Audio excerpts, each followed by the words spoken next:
We were looking at Genesis chapter 1. ನಾವು ಆದಿಕಾಂಡ ಮೊದಲನೇ ಅಧ್ಯಾಯವನ್ನು ನಾವು ನೋಡ್ತಾ ಇದ್ದೀವಿ. In Genesis chapter 1, we saw how when the highest angel fell, the whole earth became dark and empty and shapeless. Verse 2. ಒಂದು ಎರಡನೇ ವಚನದಲ್ಲಿ ನಾವು ನೋಡ್ತಾ ಇದ್ವು ಆ ಒಂದು ಉತ್ತಮ ದೇವದೂತನು ಬಿದ್ದು ಹೇಗೆ ಇಲ್ಲಿ ಕತ್ತಲೆ ಬಂತು ಅಂತ. But see what happens immediately. ಅದರ ನಂತರ ಏನಾಯ್ತು ನೋಡಿ. Immediately. ಬಹಳ in the same verse.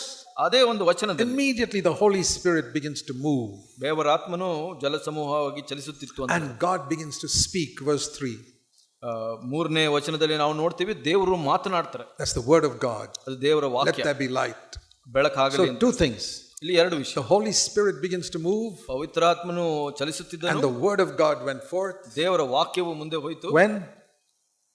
When did it happen? ಯಾವಾಗ ಆಯ್ತು? As soon as the earth became formless and void and dark. ಯಾವಾಗ ಭೂಮಿಯು ಕ್ರಮವಿಲ್ಲದು ಬರಿದಾಗಿ ಕತ್ತಲಾಯಿತು ಆವಾಗ. And then you read the rest of the chapter. ನಂತರ ಮುಂದಿನ ಆ ಅಧ್ಯಾಯದಲ್ಲಿ ಮುಂದಿನ ನೋಡ್ತೀವಿ. Little by little in 6 days. ಅಲ್ಲಿ ಸ್ವಲ್ಪವಾಗಿ 6 ದಿವಸದಲ್ಲಿ the Lord made the earth beautiful again. ಕರ್ತನು ಆ ಭೂಮಿಯನ್ನ ಮತ್ತೆ ಸುಂದರವಾಗಿ ಮಾಡ್ತಾನೆ. There's a message in this. ಇದರಲ್ಲಿ ಒಂದು ಸಂದೇಶವಿದೆ. That when the devil comes and spoils things, ಸೈತಾನನು ಬಂದು ನಿಮ್ಮ ಜೀವಿತವನ್ನ ಹಾಳು ಮಾಡಿದಾಗ, like he did in the earth here, ಇಲ್ಲಿ ಭೂಮಿಯಲ್ಲಿ ಮಾಡಿದ ಹಾಗೆ, immediately the Holy Spirit begins to work. ಬಹಳ ಬೇಗ ಪವಿತ್ರಾತ್ಮನು ಚಲಿಸುತ್ತಾನೆ. And the word of God goes forth. ದೇವರ ವಾಕ್ಯ ನಿಮ್ಮಲ್ಲಿ ಬರುತ್ತೆ. And changes the situation completely. ನಿಮ್ಮ ಪರಿಸ್ಥಿತಿಗಳನ್ನ ಪೂರ್ಣವಾಗಿ ಬದಲಾಯಿಸ್ತಾನೆ. And makes it so good that in the last verse God himself can say it is very good. Verse 31. 31ನೇ ವಚನದಲ್ಲಿ ನಾವು ನೋಡ್ತೇವೆ ದೇವರು ಅದನ್ನ ಬದಲಾಯಿಸಿ ಅಲ್ಲಿ ಹೇಳಲ್ಪಟ್ಟಿದೆ ಅದು ಬಹಳ ಸುಂದರವಾಗಿತ್ತು. What was very bad became very good. ಯಾವುದು ಕೆಟ್ಟದಾಗಿತ್ತು ಇಲ್ಲಿ ಒಳ್ಳೆದಾಯಿತು. That is the message of the gospel. ಅದು ಈ ಒಂದು ಸುವಾರ್ತೆಯ ಒಂದು ಸಂದೇಶವಾಗಿದೆ ಇದು. What did the devil do on the earth? ಸೈತಾನನು ಏನು ಮಾಡಿದನು ಭೂಮಿಯ ಮೇಲೆ? He made the earth without shape. ಒಂದು ಆಕಾರವಿಲ್ಲದಂತೆ ಮಾಡಿದನು. And empty. ಅದನ್ನ ಬರಿದಾಗಿಸಿದನು. And dark.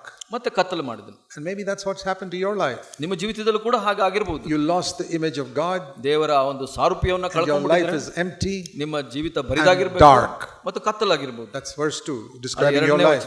ನಿಮ್ಮ ಜೀವಿತದ ವಿವರಣೆ ಇದು. Here's the good news of the gospel. ಈ ಒಂದು ಸುವಾರ್ತೆಯ ಒಂದು ಸಂದೇಶ ಇದು. The Holy Spirit is already moving on you. ನಿಮ್ಮ ಜೀವಿತದ ಮೇಲೆ ಪವಿತ್ರಾತ್ಮನು ಚಲಿಸ್ತಾ ಇದ್ದಾನೆ. That's why you're in this meeting. ಅದಕ್ಕಾಗಿ ನೀವು ಈ ಕೂಟದಲ್ಲಿ ಬಂದಿದ್ದೀರಾ. If you did not have the prompting of the Holy Spirit, you would not even come to this meeting. ಪವಿತ್ರಾತ್ಮನು ನಿಮ್ಮ ಜೀವಿತದಲ್ಲಿ ಆ ಒಂದು ಪ್ರೇರೇಪಣೆ ಕೊಟ್ಟಿಲ್ಲ ಅಂದ್ರೆ ನೀವು ಇಲ್ಲಿ ಬರ್ತಾ ಇರಲಿಲ್ಲ. They wouldn't come here. They'd be doing something else. They'd be watching a movie or something. ನೀವು ಎಲ್ಲೋ ಸಿನಿಮಾ ನೋಡ್ಕೊಂಡು ಇನ್ನೆಲ್ಲೋ ಬೇರೆ ಕಡೆ ಇರ್ತಾ ಇದ್ದೀರಾ. But you came here. ನೀವು ಇಲ್ಲಿ ಬಂದಿದ್ದೀರಾ. Because the Spirit of God was moving to tell you something. ಪವಿತ್ರಾತ್ಮನು ನಿಮ್ಮ ಅಲ್ಲಿ ಚಲಿಸ್ತಾ ಇದ್ದಾನೆ ನಿಮಗೆ ಏನೋ ಹೇಳಲಿಕ್ಕೆ. Don't think that you came because of you yourself wanted to come. ನೀವು ಈ ತರ ಯೋಚನೆ ಮಾಡಬೇಡಿ ನೀವೇ ನಾನು ಬರಬೇಕು ಅಂತ ಬಂದೆ ಅಂತ ಯೋಚನೆ ಮಾಡಿ. The Holy Spirit gave you that desire. ಪವಿತ್ರಾತ್ಮನು ನಿಮಗೆ ಒಂದು ಆಶೆಯನ್ನು ಕೊಟ್ಟು. He is moving. ಆತನು ಚಲಿಸ್ತಾ ಇದ್ದಾನೆ. And not only the Holy Spirit but the word of God. ಪವಿತ್ರಾತ್ಮನು ಮಾತ್ರ ಅಲ್ಲ ದೇವರ ವಾಕ್ಯ ಕೂಡ ಬರುತ್ತೆ. It says God said, verse 3. That is the word of God. ಮೂರನೇ ವಚನದಲ್ಲಿ ಆಗ ದೇವರು ಹೇಳಿದನು ಅಂತ ಹೇಳಿ. And that's what you're hearing now, the word of God. ಇಲ್ಲಿ ನಾವು ಕೇಳ್ತಾ ಇರೋದು ದೇವರ ವಾಕ್ಯ. Every one of those 6 days, ಆ ಒಂದು ಪ್ರತಿ 6 ದಿವಸಗಳಲ್ಲಿ the Holy Spirit moved and moved and moved. ಪವಿತ್ರಾತ್ಮನು ಚಲಿಸಿದನು.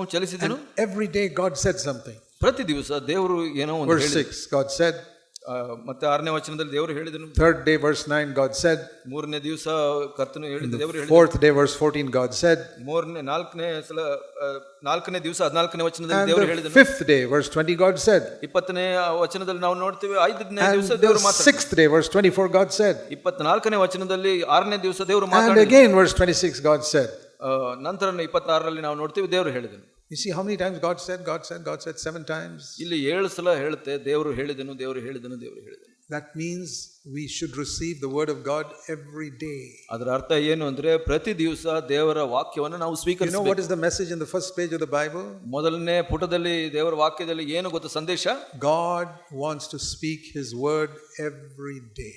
ದೇವರು ಪ್ರತಿ ದಿವಸ ತನ್ನ ವಾಕ್ಯವನ್ನು ಮಾತಾಡಲಿಕ್ಕೆ ಹೇಳಲಿಕ್ಕೆ That is the message in the first page of the Bible. ದೇವರ ವಾಕ್ಯದ ಮೊದಲ ಪುಟದಲ್ಲಿ ಇರುವಂತ ಸಂದೇಶ ಇದು. The second thing, ಎರಡನೇದಾಗಿ, that when God says something, ದೇವರು ಏನಾದರೂ ಹೇಳಿದಾಗ, if the earth and the heaven respond to that, there will be a change. ಅಲ್ಲಿ ಒಂದು ಆ ಭೂಮಿ ಮತ್ತು ಆಕಾಶ ಅದಕ್ಕೆ ಪ್ರತಿಕ್ರಿಯೆ ಕೊಟ್ರೆ ಅಲ್ಲಿ ಬದಲಾವಣೆ ಬರುತ್ತೆ. See, God said, let there be light. ಅಲ್ಲಿ ಬೆಳಕಾಗ್ಲಿ ಅಂತ ದೇವರು ಹೇಳಿದ್ರು. Suddenly light came. ಅಲ್ಲಿ ಬೆಳಕು ಬೇಗ ಬಂತು. God said, let the heavens be separated from the earth. ಒಂದು ಆಕಾಶ ಭೂಮಿಯಿಂದ ಪ್ರತ್ಯೇಕವಾಗ್ಲಿ ಅಂತ. Second day. ಎರಡನೇ ದಿವಸ That happened. ಅದು ಆಯ್ತು. And then God said, let the dry land appear on the earth. ಆ ಭೂಮಿಯಲ್ಲಿ ಆ ಒಂದು ಒಣ ಪ್ರದೇಶ ಮೇಲೆ ಬರ್ಲಿ ಅಂತ. And let the trees and vegetables come up. ಆ ಒಂದು ಕಾಯಿ ಪಲ್ಯಗಳು ಮರಗಳು ಬರ್ಲಿ ಅಂತ. And it happened, verse 12.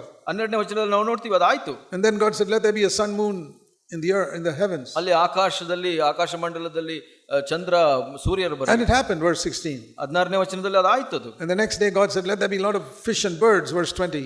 20ನೇ ವಚನದಲ್ಲಿ ನಾವು ನೋಡ್ತೀವಿ ಅಲ್ಲಿ ಜಲಜಂತುಗಳು ಬರಲಿ ಅಂತ ಅಂದ್ಬಿಟ್ಟು ಅದು ಆಯ್ತು. Always it happened. ಅದು ಯಾವಾಗಲೂ. And then in verse 24 God said, let there be animals on the earth. 24ನೇ ವಚನದಲ್ಲಿ ಅಲ್ಲಿ ಪಶು ಕ್ರಿಮಿಗಳು ಕಾಡುಗಳು ಬರಲಿ, ಅದು ಆಯ್ತು. So that's the other thing we learn. ಅದು ಇನ್ನೊಂದು ನಾವು ಕಲಿತಾ that whenever the earth or the sky or the sea, ಅಲ್ಲಿ ಭೂಮಿ ಆಗಿರ್ಬೋದು, ಆಕಾಶವಾಗಿರ್ಬೋದು, ಇಲ್ಲಿ the sea, ಭೂಮಿ ಮೇಲೆ ನೀರಿನಲ್ಲಿರ್ಬೋದು, ಸಮುದ್ರದಲ್ಲಿ, it responds to the word of God, ದೇವರ ವಾಕ್ಯಕ್ಕೆ ಪ್ರತಿಕ್ರಿಯಿಸಿದಾಗ some miracle will happen. ಅಲ್ಲಿ ಒಂದು ಅದ್ಭುತ ನಡೆಯುತ್ತೆ. That's the second lesson we learn. ಎರಡನೇ ಒಂದು ಪಾಠವನ್ನು. What's the first one? ಮೊದಲನೇದೇನು? Every day God wants to speak. ಮೊದಲನೇದಾಗಿ ಪ್ರತಿ ದಿವಸ ದೇವರು ಮಾತಾಡಲು in your life. ನಿಮ್ಮ ಜೀವಿತದಲ್ಲಿ every day God wants to speak. ಪ್ರತಿ ದಿವಸ ದೇವರು ಮಾತಾಡಲಿಕ್ಕೆ ಬಯಸ್ತಾರೆ. What's the second lesson? ಎರಡನೇ ಪಾಠ ಏನು? If you respond to what God says, a miracle will take place in your life. ದೇವರು ಹೇಳಿದ್ದಕ್ಕೆ ನೀವು ಪ್ರತಿಕ್ರಿಯಿಸಿದ್ರೆ ನಿಮ್ಮ ಜೀವಿತದಲ್ಲಿ ಅದ್ಭುತ ನಡೆಯುತ್ತೆ. This is one of the first things I learned when I was born again 60 years ago. 60 ವರ್ಷದ ಮೊದಲು ನಾನು ಹೊಸದಾಗಿ ಹುಟ್ಟಿದಾಗ ಕಲಿತಂತ ಮೊದಲ ಅಧ್ಯಾಯ ಇದು, ಪಾಠ. I must hear God speaking to me every day. ನಾನು ದೇವರು ಮಾತಾಡೋದನ್ನ ಪ್ರತಿ ದಿವಸ ಕೇಳಿಸ್ಕೊಳ್ಬೇಕು. Then ನಂತರ the past will be blotted out. ನನ್ನ ಹಿಂದಿನ ಜೀವಿತಗಳು ಅಳಿಸಲ್ಪಡುತ್ತೆ. And I will be able to press on to perfection.